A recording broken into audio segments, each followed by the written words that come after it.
Bonjour, créer son entreprise, c'est aussi contribuer à perpétuer les savoir-faire français. Et c'est le cas de Marc Chinchol, chocolatier à la tête de l'Instant Cacao, une jeune chocolaterie parisienne qui a ouvert ses portes en 2018. Marc, bonjour. Bonjour, merci d'être parmi nous aujourd'hui. En deuxième partie d'émission, un expert viendra nous donner quelques conseils sur un aspect de l'entrepreneuriat, la garantie bancaire. Encore un accompagnement pour aider les jeunes entrepreneurs. Mais tout d'abord, abordons donc un sujet quand même qui met un peu plus l'eau à la bouche, c'est le chocolat, ou plus précisément l'Instant Cacao. Marc, est-ce que vous pouvez nous présenter l'Instant Cacao ? Bien sûr, c'est une chocolaterie artisanale bean to bar, c'est-à-dire que j'achète mes fèves de cacao et je produis tout sur place.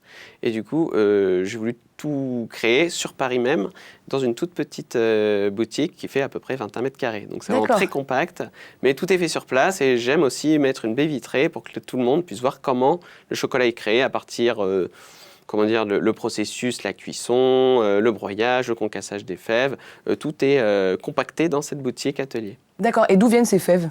Un peu partout dans le monde, en fait. J'aime mettre des petites épingles sur une mappemonde que j'ai dans ma boutique, à l'emplacement des fermes où je me sers des fèves, en fait, pour faire mes pures origines.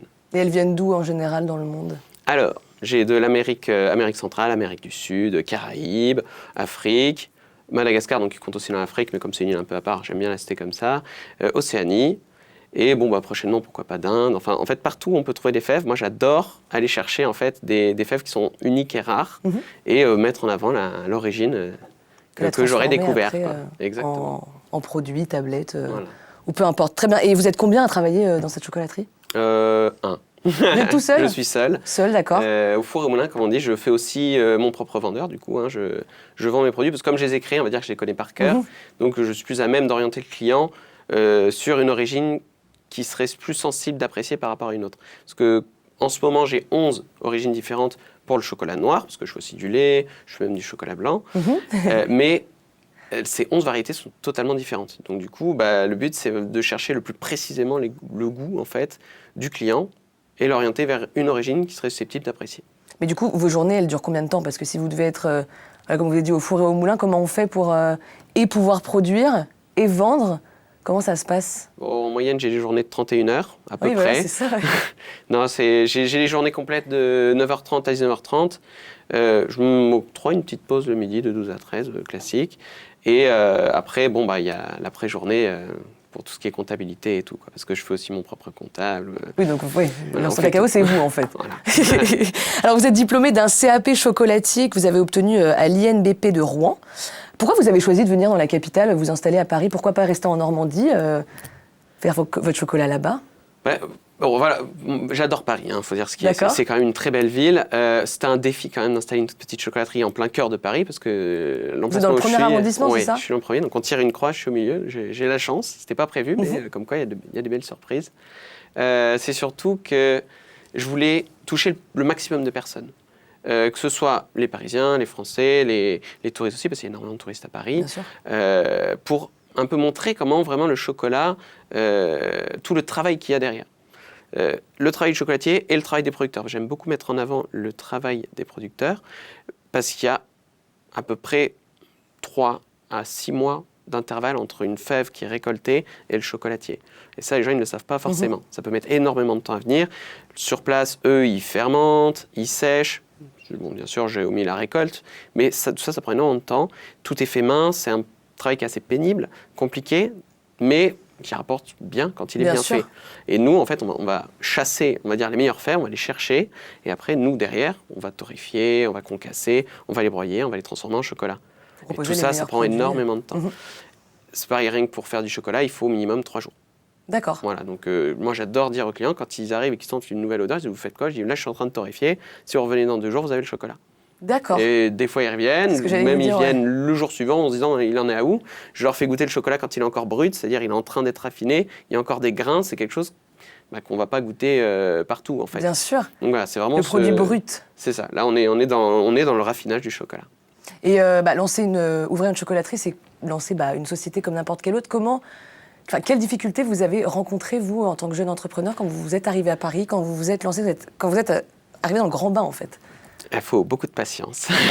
Ouais. Quand j'ai fini mon ancien travail, je l'ai fini vers décembre et j'ai commencé, on va dire, à mettre mes pieds dans mon local au mois de juillet-août.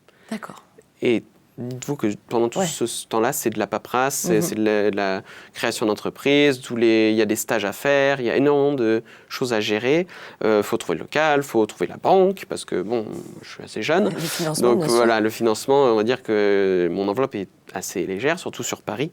Mais ça prend du temps, il faut de la patience, il faut trouver le bon emplacement. Tout ça, en fait, ça nous permet d'avoir, à la fin, l'instant cacao pour moi. Oui, bien sûr, ouais. Et donc vous vous êtes fait aider pour ce financement dont vous parliez auprès de Siagi. Donc le directeur général sera avec nous tout à l'heure. Avant de parler de cette garantie bancaire et de ces aides de financement, j'ai une dernière question à vous poser, c'est si vous deviez donner un conseil à des jeunes entrepreneurs dans les métiers de bouche, par exemple, parce que dans T'inquiète, je gère, on reçoit aussi des entrepreneurs dans le métier de bouche et on n'a pas souvent de conseils sur ces métiers-là. Et est-ce que vous pourriez en donner un, mis à part effectivement se lancer, être patient, mais qu'est-ce que vous, en tant que professionnel, vous pouvez donner comme conseil? Beaucoup de persévérance. La Faut rien persévérance. lâcher. Faut rien lâcher. C'est comme quand on est dans le boulot, en fait, faut, comme je dis, moi, on bourbarde, donc faut vraiment y aller à fond. Métier de bouche, après, moi, comme je suis en vente directe, l'emplacement aussi, c'est vraiment, vraiment clé. Si on se met dans une rue où il n'y a pas beaucoup de passages, on s'en sortira jamais. Non, parce qu'on est trop petit, en fait. Faut être visible très vite dans les métiers de bouche. Faut faire des choses aussi qui se démarquent. Des choses qu'on n'a pas l'habitude de voir. Des choses en fait qui font que les gens vont avoir envie de venir chez vous. Exactement. Et essentiellement chez vous. Voilà. Et vous, comment vous faites pour vous démarquer, même sur la com par exemple? Vous avez une com particulière sur les réseaux sociaux ou... Alors moi, oui, j'ai tout ce qui est les réseaux sociaux classiques. Je ne sais pas si on a le droit de les citer ou pas, mais Bien sûr. Par exemple Instagram ou Facebook, c'est les classiques. La com, après, comme je dis, j'ai plus mis tout dans la qualité de mes produits que dans une agence de com. D'accord. Je suis assez discret pour le moment, mais les gens reviennent, commencent un peu à parler de moi, donc en fait, je compte aussi surtout sur le bouche à oreille. D'accord, la Qui se fait en 3-5 ans. Hein. Au bout d'un an, si on n'est pas encore énormément connu, il ne faut pas s'en faire non plus. Hein. Ça vient. Voilà. Rassurez-vous, Voilà. comme vous disiez, il faut être patient. Les clients qui parlent, ils ramènent un autre client, c'est bien, mais ça fait que 2 clients. Mais pour survivre, vous en avez besoin de 1000. Il faut attendre que les choses se fassent. Bien sûr, c'est normal, ça se fait tranquillement. Merci beaucoup, Marc, pour votre témoignage. Vous restez avec nous. Je vous rappelle que vous retrouvez tous les produits de Marc Chinchol dans sa boutique. L'Instant Cacao, qui est au cœur de Paris, on l'a dit. C'est 3 rue des Petits Champs. C'est ça, voilà, dans Absolument. le premier arrondissement, mais aussi sur son site internet www.l'instantcacao.com, un site de e-commerce que vous avez ouvert pendant le confinement. Donc on peut commander ces produits du coup directement sur votre site aussi. Voilà, donc si vous êtes loin de Paris, vous pouvez quand même commander les produits de Marc. Merci beaucoup, vous restez avec nous et tout de suite, c'est les conseils de l'expert. Bonjour Michel Côté, merci de nous avoir rejoints. Vous êtes directeur général de Siagi. C'est une société qui facilite l'accès au crédit pour les petites entreprises. Moi j'ai une première question. Pourquoi les jeunes entrepreneurs ont-ils tant de mal à contracter des crédits auprès des banques ou à trouver des sources de financement? Pourquoi? Bien, alors sans être professeur, un crédit, ça se rembourse. Enfin, vous savez, vous-même, si vous prenez un crédit à la consommation, on dirait ça vous engage.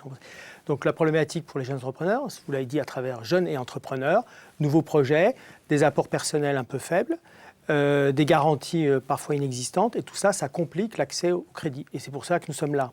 D'accord. Et justement, vous, Siagi, qu'est-ce que vous faites pour ces jeunes entrepreneurs? Nous donnons une garantie, c'est-à-dire que lorsqu'une banque nous présente un projet, que l'on valide la faisabilité économique de ce projet, on est d'accord avec la banque pour partager le risque, s'il y a risque il y a. Et la matérialisation de ce risque, c'est donner une garantie à la banque, qui peut aller de 20 à 80% selon la nature du projet.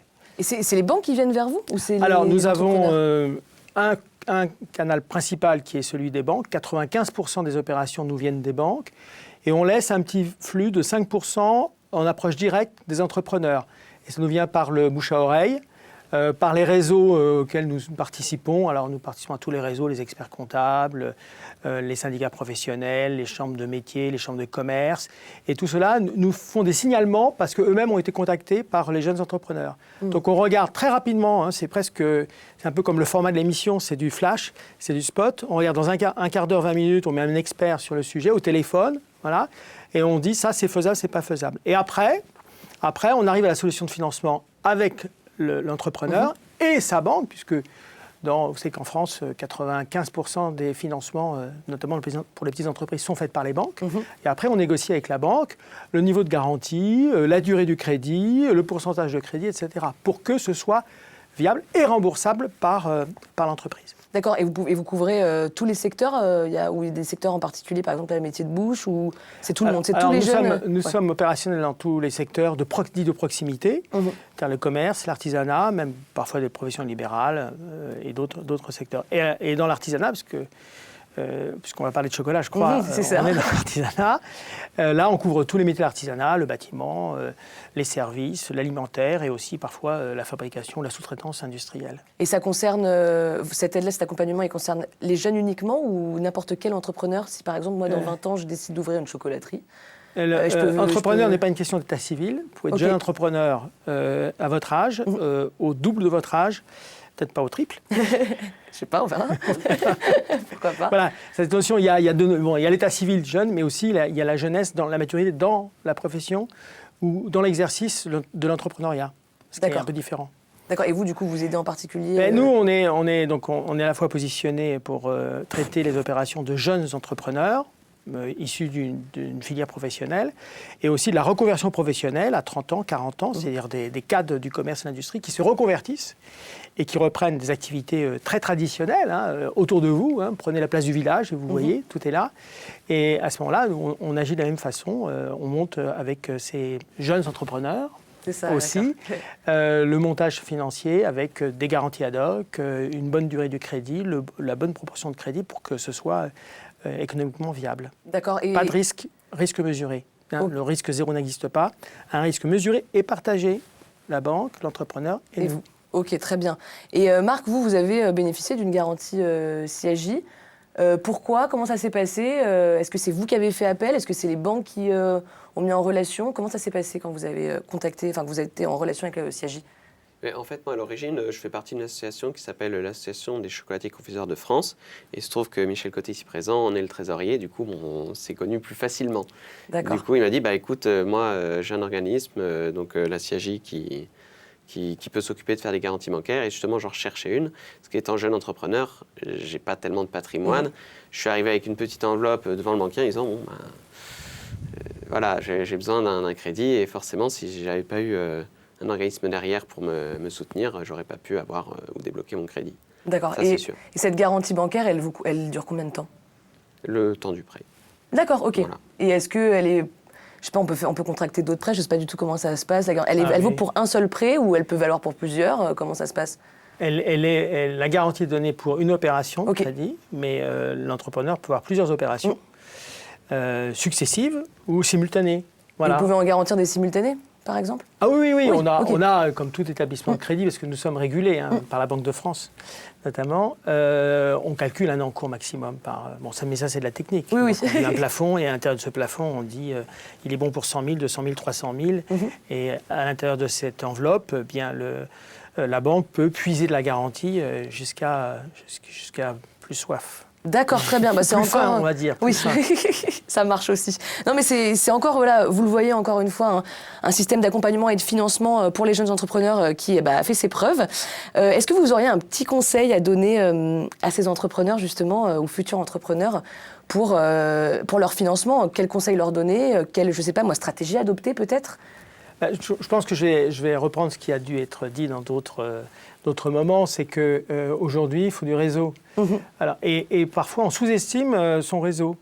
Voilà, donc, il faut l'amplifier, il faut le développer. Et réseau, ce n'est pas simplement réseaux sociaux. On est à l'intérieur d'écosystèmes, il faut comprendre l'écosystème et à l'intérieur, aller chercher des pistes. Par exemple, Marc fait partie des opérations que nous appelons signalées, parce qu'il a fait la démarche d'aller voir l'organisation professionnelle de son secteur. Étant nouveau, c'est tout à fait légitime.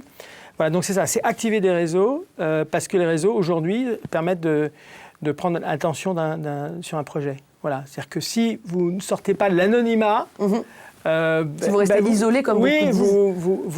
Vous baissez vos chances de réussite. C'est pas le seul facteur clé, mais en tout cas, c'est un des facteurs clés, et notamment dans ce qui nous concerne le financement. Voilà, il faut comprendre le mécanisme et frapper aux bonnes portes, ou plusieurs portes à la fois. Et pour le crédit, c'est pas une question de trop de prix du crédit. Aujourd'hui, on parle, bien sûr, hors période actuelle assez déboussolante pour tout le monde. Voilà, le crédit n'est pas cher. Ça ne veut pas dire qu'il faut emprunter à tout prix. Mais en tout cas, il faut bien gérer sa dette avec précaution. Et moi, le conseil que je donne, c'est la gestion, avoir un temps d'avance, piloter, avoir les outils de pilotage, la trésorerie, perspective, calculer son prix de revient, et pas simplement une fois par an lorsqu'on a son bilan. D'accord. Voilà, une bonne gestion, un bon réseau, c'est vraiment essentiel. Le cash. La trésorerie. Le cash. Pour d'avoir de mauvaises surprises aussi, peut-être. Ouais. Très bien, merci beaucoup, Michel, pour ces informations et ces conseils. On cessera de le répéter sur ce plateau. Faites-vous accompagner. Le réseau, la gestion de la trésorerie, c'est très important. Vous venez de l'entendre. Merci beaucoup, Marc, pour votre témoignage. Je vous rappelle que tous les produits de l'Instant Cacao sont donc disponibles dans la boutique de Marc aux 3 rue des Petits Champs, au centre de Paris. Et sinon, sur le site internet www.l'instantcacao.com et sur la page Insta, l'Instant Cacao, tout simplement. C'est ça, @l'Instant Cacao. Très bien. Dites-moi. Et les produits Siagi ne sont pas en vente puisque ce n'est pas des produits. C'est ça, mais comment vous contactez? Siagi.com, le site Siagi.com. Voilà, www.siagi.com, comme nous l'a dit Michel. Merci beaucoup à tous les deux, messieurs. Vous retrouvez cette émission en replay sur notre site demain.fr. Et en attendant... T'inquiète, je gère.